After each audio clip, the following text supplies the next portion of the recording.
اور یہ ہری سنگھ کا اسٹینڈ اسٹل کا معاہدہ بھی تقریباً ایسا ہی تھا جو اس نے پاکستان کے ساتھ کیا تھا، انڈیا نے ریفیوز کر دیا۔ مسلم کانفرنس کی جو ایکسیشن کی وہ جو ریزولوشن تھا اس میں بھی ایسا ہی ہے، تو اس میں یہ ہے کہ وہ اس کے تحت تھا۔ وہ بعد میں 73 میں کوئی ایسے مسائل آزاد کشمیر کے اندر پیدا ہوئے،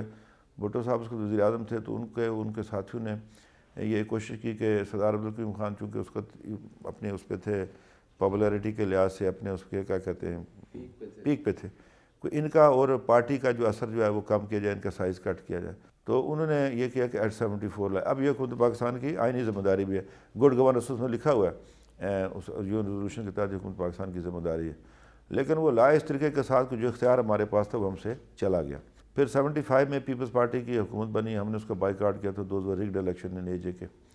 تو اس میں پھر انہیں کچھ ترامیم کر کے جو راستہ اختیار جو تھا اس وقت بھی ایکٹ میں وہ بھی انہیں دے دیا۔ اب اس وقت ہماری کوشش ہے، وزیر اعظم پاکستان تشریف لائے تھے، ان سے ہم نے بھی بات کی تھی، وہ ایک کمیٹی کانسٹیٹیوٹ کرنا چاہتے ہیں،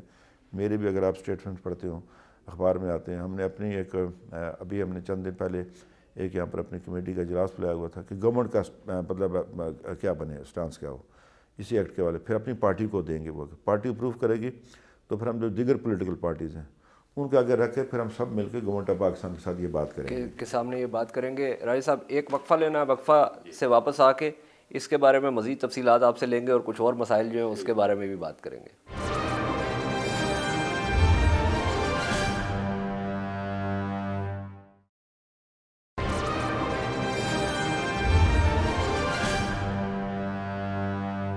سیاسیات میں خوش آمدید۔ کشمیر ہاؤس میں ہم اس وقت بات کر رہے ہیں وزیر اعظم آزاد جموں و کشمیر راجہ محمد فاروق حیدر خان صاحب سے۔ راجہ صاحب جو آپ نے بات کی، جس کے آپ نے تھوڑا سا ایک تاریخی تناظر میں بھی بتایا، اس سے تو یہی لگتا ہے کہ 73 کے بعد سے یہ معاملات جو ہے ان میں آزاد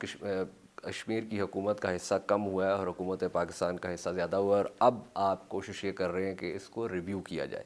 اور آپ نے یہ فرمایا کہ جو وزیر اعظم پاکستان ہیں وہ بھی اس سلسلے میں ان کی بھی حمایت آپ کو حاصل ہے۔ تو یہ جو ابھی جس پروپوزل کی آپ بات کر رہے ہیں یہ کب تک سامنے آئے گا؟ میرا خیال ہے جی اس کو تقریباً 1 ماہ ہو جائے گا، لگ جائے گا، اس لیے کہ ہم نے اپنا گورنمنٹ اس کو کیبنٹ کرے گی، اس کو پھر یہ پارٹی کے سامنے پیش کریں گے، پارٹی کی سینٹرل کمیٹی ورکنگ کمیٹی ہے وہ اس پر بحث و مباحثہ بھی کرے گی، تاکہ پھر اس کے بعد ہم دیگر پولیٹیکل پارٹیز پر کوئی ایک کنسنسس ڈاکومنٹ تقریباً جو بن جائے، تو اس میں جو ہے چونکہ رینسو صاحب جو ہیں پاکستان کے مظفر آباد تشریف لائے تھے جب 8 اکتوبر کو، تو انہیں یہ کہا تھا کہ کمیٹی کا انہوں نے اعلان کیا تھا، ابھی ان کو ہم نے لکھ کے بھیجا کہ آپ اس کا جلدی اعلان کیجئے کہ پریزیڈنٹ AJ کے پرائم منسٹر AJ کے منسٹر فار کشمیر افیئرس اس کے ممبر ہیں، اور لیڈر آف دی اپوزیشن جو ہوگا آزاد کشمیر اسمبلی سے وہ اس کے ممبر ہوں گے، تو وہ پھر جو ہے نا اس پر جو ہے نا آپس میں بحث و مباحثہ کر کے اس کو کسی شکل میں یہ لائیں گے۔ کرنا منظوری حکومت پاکستان نے نہیں دینی ہے ہماری اسمبلی نے، جو جوائنٹ سٹنگ ہوئی کونسل اس کی، اسی نے امینڈمنٹس کرنے پاس اسی نے کرنا ہے، لیکن یہ ہے کہ چونکہ حکومت پاکستان کی ایک ذمہ داری ہے، اس میں کوئی شک کی بات نہیں ہے، اور یہ وہ نہیں ہے کہ کوئی ہم غلامی کی میں بات کرتا ہوں، پاکستان کی ذمہ داری، اور ہم نے ایک فیصلہ کیا ہوا اپنا کہ ہم پاکستان کا حصہ بنیں گے، اور جو 257 ہے پاکستان کے آئین میں وہ بڑا خوبصورت، وہ جنہوں نے جو فاؤنڈنگ فادر تھے اس کانسٹیٹیوشن کو رکھا ہے کہ جب کشمیر کے لوگ ان کو یہ حق مل جائے گا تو اس وقت بھی یہ ان کے اوپر منحصر ہے کہ وہ پاکستان کے ساتھ کس طرح کے تعلقات کریں، یہ نہیں کہ آٹومیٹکلی ہم کوئی صوبہ بن جائیں، ورنہ انشاءاللہ یہی ہم بھی جیسے پنجاب ہے، سرحد ہے دوسرا، لیکن ایک کشمیریوں کی ایک حیثیت کو انہوں نے تعین اس کا کیا ہوا، تو اس میں یہ ہے جی کہ یہ ہم یہ چاہتے ہیں کہ یہ بیٹھ کر افہام و تفہیم کے ساتھ اس معاملات کو حل کریں، چونکہ افہام و تفہیم ہی بنیاد ہوتی ہے کسی چیز کو آگے بڑھانے کے لیے۔ اس میں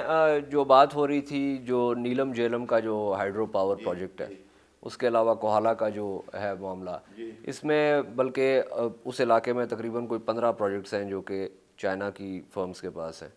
نیلم جیلم کے پروجیکٹ کے حوالے سے لوگوں میں بہت سارے تحفظات تھے، انہوں نے کہا کہ جی یہ سرنگ جو بنے گی اس سے یہ پانی جو ہے یہ چلا جائے گا تو یہ نالا لئی بن جائے گا جو نیلم کا دریا ہے۔ تو اب ہم نے چیف سیکرٹری صاحب سے بھی بات کی تھی، انہوں نے وضاحت کی کہ اب اس معاملے میں ہم کوشش کر رہے ہیں کہ کسی طریقے سے اس میں کوئی بہتری لائی جا سکے، لیکن اس سے پیچھے نہیں ہٹا جا سکتا۔ میرا سوال آپ سے یہ ہے کہ اس معاہدے کا فیصلہ حکومت آزاد کشمیر کو شامل کیے بغیر کیا گیا تھا۔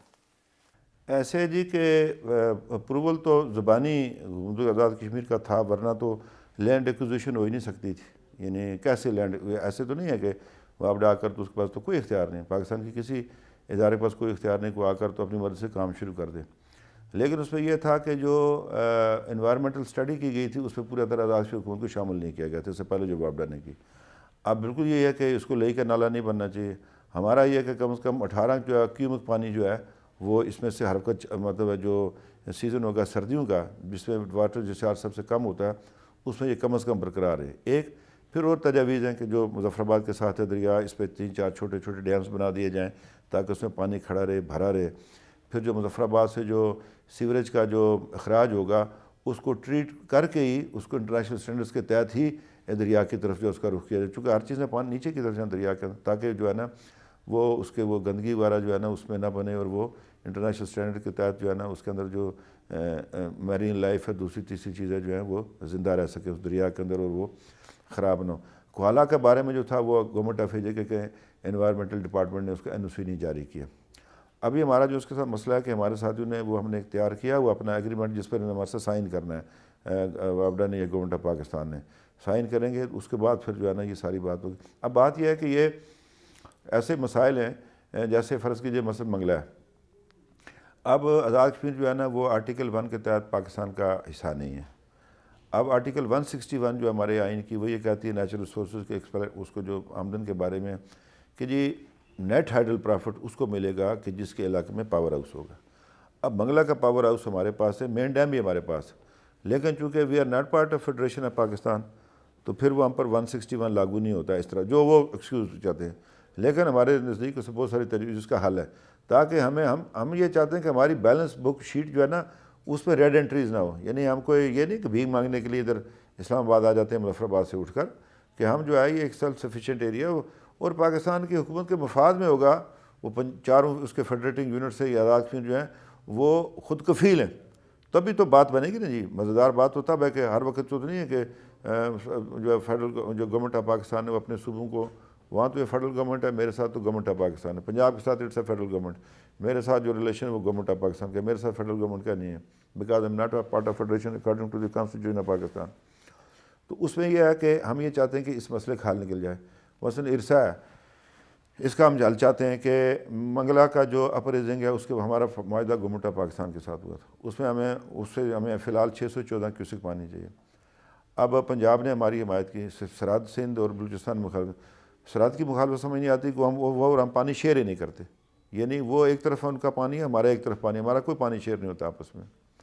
اچھا اس کے بعد یہ ہے کہ وہ تھوڑا سا دریا کنار کا وہ بھی جیلے میں آ کے لگتا ہے اور پھر وہ آزاد کشمیر پنجاب سے ہو کے تو منگلہ میں جاتا ہے. ان کا زیادہ پانی تو تربیلا میں جاتا ہے، واٹر شیڈ ان کا اس طرف ہے. اسی طرح سے بلوچستان ہے، وہاں تو خیر پانی آیا نہیں ہے. تو سندھ والوں نے اس سے ہم سے اختلاف کیا، پنجاب نے ہمارے حق میں بیان دیا. اب یہ ہے کہ ہم تو ارسا کے ہمارا کوئی تعلق نہیں، مطلب گورنمنٹ پاکستان سے تعلق جسے ہم نے معاہدہ کیا ہے. 631 کیوسک آپ کو چاہیے، جی اس کے اوپر ہی مسئلہ بنا ہوا ہے. ہاں سندھ کے چیف منسٹر نے چٹھی لکھی ہے نا، اب یہی تو بات ہے. تو یہ جو دریا ہے یہ کہاں سے ہو کے سندھ جاتا ہے؟ یہ دریا دیکھیے جی، یہ تو دریا سندھ ہے وہ تو تبت سے نکلتا ہے.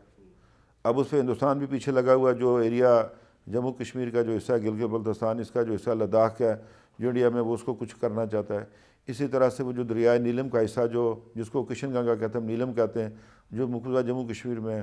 اس کو وہ ولر میں لانا چاہتا ہے، ادھر سے وہ پانی ادھر سے اور کام کرنا چاہتا ہے، جس وجہ سے ہمیں مجبوراً جو ہے یہ نیلم جلم کرنا پڑا. پھر اسی طرح سے وہ اپنا اس پر جو ہے چناب پر جو ہے اس نے وہ بگلیار ڈیم بنایا ہوا ہے، اور بھی وہ کچھ کارروائی کرنا چاہتا ہے. تو اس طرح تو پانی سارے پیچھے سے آتے ہیں، لیکن جدھر سے گزر کر جاتے ہیں ان کا بھی تو حق ہے. مثلا ہم اس کو دریا جہلم کا 1 کیوسک پانی نہیں جی، اگر آپ میری بات کا اگر آپ کو یقین نہ ہو، 1 کیوسک پانی بھی استعمال نہیں کرتے فار ایگریکلچر پرپزز. پینے کا پانی بھی کوئی نہیں پیتا، دریا جہلم کا کوئی آدمی پانی نہیں پیے گا. مطلب چونکہ سری نگر شہر سے آتا ہے، صفائی نہیں ہے اس کی. مثلا مجھے اب اگر میں پیاسا بھی ہوں، میں دریا جہلم کے کنارے ہوں گا تو میں پانی نہیں پیوں گا، میں اسپرنگ واٹر پیوں گا. پانی اس طرح جو ہے قدرتی چشمے بہت ہیں جس میں سے لوگ پانی پیتے ہیں، یا شہروں کے اندر جو واٹر سپلائی گاؤں کے اندر جو اسے پئیں گے، دریا کا پانی کوئی نہیں پیتا. اب بات یہ ہے کہ یہ میرپور جائے گا. اب میرپور کو 123 کیوسک دینا صرف پینے کے لیے، باقی جو اس میں سے بچتا ہے یہ اریگیشن کے لیے استعمال ہوگا. اب یہ ہے کہ یہ وہ چیزیں جس کا ہم حل چاہتے ہیں